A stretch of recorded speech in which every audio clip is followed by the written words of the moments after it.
Good morning students.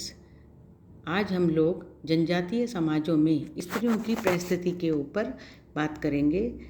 यूँ तो भारतीय समाज शुरू से ही पितृसत्तात्मक समाज रहा है। इस वजह से स्त्रियों को हमेशा से ही दूसरा या द्वितीय स्थान प्राप्त है।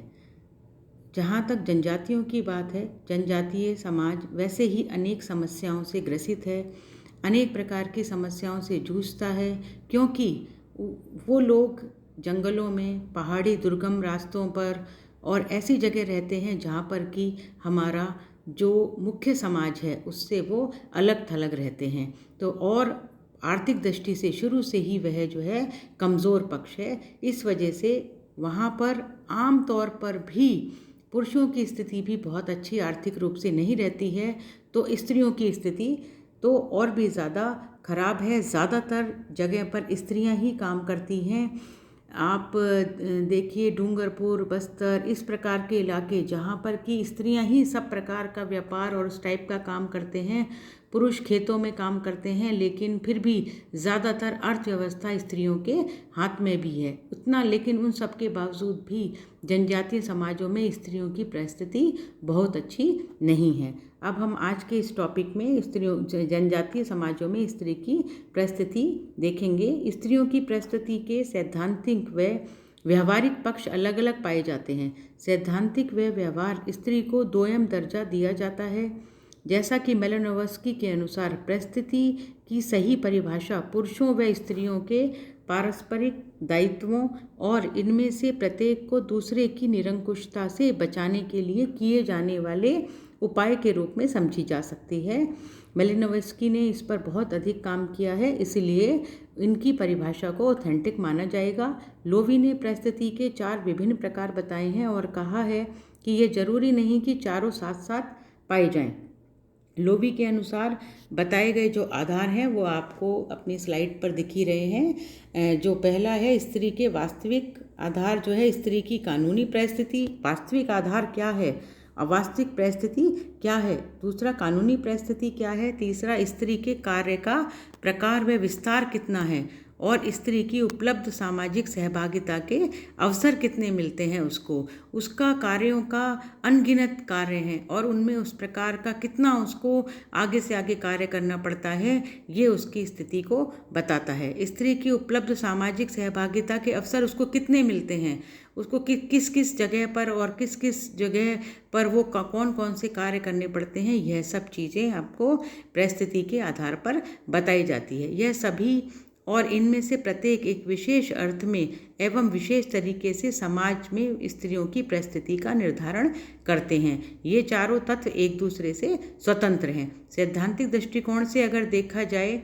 तो उसको एक उदाहरण से दिया जा सकता है। जैसे टोडा जनजाति में जो दुग्धशाला आर्थिक व धार्मिक क्रियाओं में केंद्र स्थान होती है, स्त्रियों को अपवित्र माना जाता है और टोडा जनजाति में दुग्धशाला में उनको स्त्रियों को प्रवेश नहीं दिया जाता है।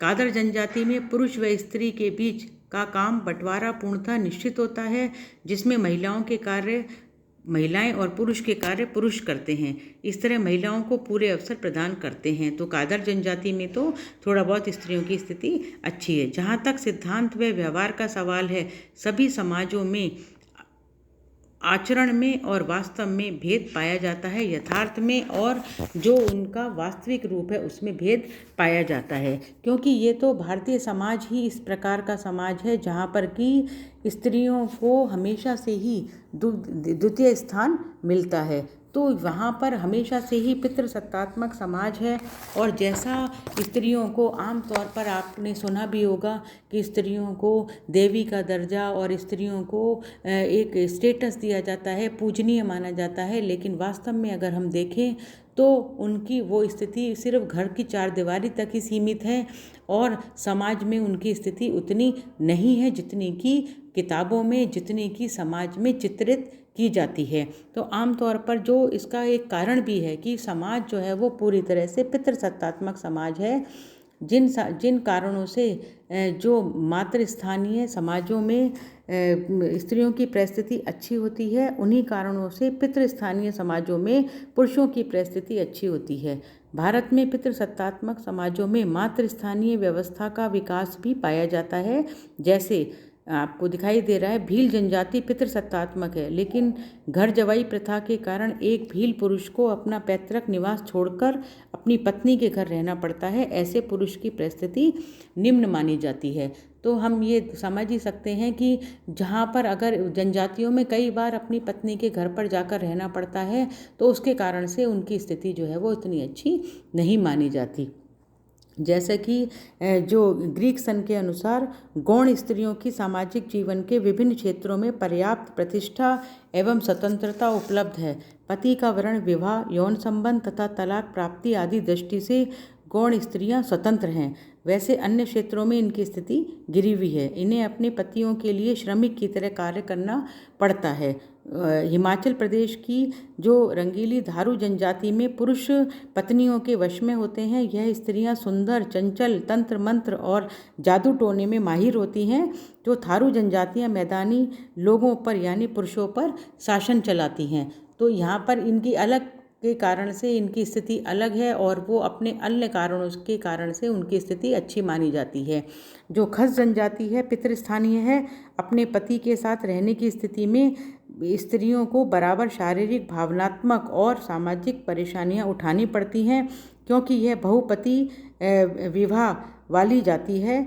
इन जातियों में जो स्त्रियां हैं वो दोहरे नियम पाए जाते हैं, क्योंकि जो पति है वो एक से ज़्यादा स्त्रियों को रख लेता है। तो इससे जो है वो उनकी स्थिति जो है वो इतनी अच्छी नहीं जाती। तो इस यह एक निष्कर्ष के तौर पर यह कहा जा सकता है कि किसी भी समाज में स्त्री की स्थिति को समझने के लिए उसकी स्थिति को पूर्वाग्रह के अनुसार उच्च या निम्न मानना गलत है। पितृसत्तात्मक जो समाज है, नागा जनजातियों में स्त्री की स्थिति में पर्याप्त विभिन्नता पाई जाती है। जो सेमा जनजाति में स्त्री की सामाजिक परिस्थिति आगामी समाज में किसी महिला की शक्ल सूरत से ज़्यादा उसके कार्यों को महत्व दिया जाता है। इसका तात्पर्य यह नहीं कि उन स्त्रियों की स्थिति अच्छी होती है, बल्कि अन्य अवस्थाओं में उनकी स्थिति कुछ जगह पर कम अच्छी पाई जाती है और कुछ जगह पर कम पाई जाती है। कई समाजों में स्त्रियों की परिस्थिति संतानोत्पत्ति से जुड़ी हुई होती है। इस कारण भील जनजाति में बांझपन को महिला के लिए कलंक माना जाता है। जो हो जनजाति है वो संतान विहीन महिलाओं को डायन करार किया जाता है। तो हम ये देखते हैं कि स्त्रियां कितनी प्रकार की विपत्तियों का और कितने प्रकार के सोशल स्टिग्मा का पालन करना पड़ता है, उनको कलंक के रूप में देखा जाता है। यह स्थिति बहुत बुरी स्थिति है और इन सब का कारण जो मैं समझ सकती हूँ, इन सब का कारण यह है कि वहाँ पर शिक्षा का प्रभाव नहीं है। और जब किसी भी जनजाति में शिक्षा का प्रभाव नहीं होता है तो वहाँ पर हमेशा से ही महिलाओं की स्थिति खराब मानी जाती है। तो निष्कर्ष के तौर पर हम ये कह सकते हैं कि स्त्रियों की निम्न परिस्थिति का कारण आपसी टकराहट एवं जनजातियों में पुरुष सत्ता प्रमुख कारण के रूप में मानी जाती है। तो बच्चों, जो समाज ही हमारा भारतीय समाज ही इस प्रकार का समाज है जो कि पितृसत्तात्मक है। महिलाओं की स्थिति सभ्य समाजों में भी इतने एजुकेशन के बावजूद भी जो उनकी स्थिति प्रथम स्थान पर नहीं है। ये वैरी करता है अलग अलग समाजों में अलग अलग रूप से। तो इसलिए कोशिश ये है कि निरक्षरता की जैसी समस्या अगर समाज से, जनजातियों से भी निकल जाएगी तो वह समाज जो है वो अपनी स्थितियों को, अपनी स्त्रियों को अच्छा स्थान दे पाएगा। और आम तौर पर स्त्रियां मेहनती होती हैं, खेतों का काम करती हैं, मजदूरी का काम करती हैं और श्रमिक के रूप में कार्य करती हैं, घर का कार्य करती हैं, बच्चों का लालन पालन करती हैं, बच्चों को एजुकेशन, उनका समाजीकरण करती है, चाहे वो किसी भी समाज की स्त्री हो। तो ऐसी स्त्रियां जो कि उनकी स्थिति को अगर हम द्वितीय दर्जे पर डालते हैं तो समाज के लिए एक बड़ा कलंक की बात है। इसलिए चाहे वो समाज जनजातीय समाज, आज हमने जनजातीय समाज की बात की है, और अगर हम हमारे मेन स्ट्रीम की अगर हम बात करते हैं तो भी स्त्रियों को अपने स्थिति को सुधारने के लिए अपनी एजुकेशन के स्तर को बढ़ाना पड़ेगा। पितृसत्तात्मक समाज को छोड़कर जहाँ पर जनजातियों में मातृसत्तात्मक परिवार हैं वहाँ पर तो स्त्रियों की से है, लेकिन उन सब के बावजूद भी शारीरिक काम उनको वहाँ पर भी करने पड़ते हैं। तो मैं समझती हूँ कि जनजाति स्त्रियों, न सिर्फ जनजातियों में बल्कि सभी समाजों में में स्त्रियों को अपनी स्थिति सुधारने के लिए जी तोड़ मेहनत करनी पड़ेगी। उनको उस कार्य को, अपने आप को सभ्य समाज के अनुरूप बनाना पड़ेगा और तभी जो कर वो अपनी स्थिति सुधार सकते हैं। मैं समझती हूँ कि आपको समझ में आ गया होगा, और अगर कोई समस्या हो तो आप हमारे मेंटर ग्रुप पर पूछ सकते हैं। Thank you very much.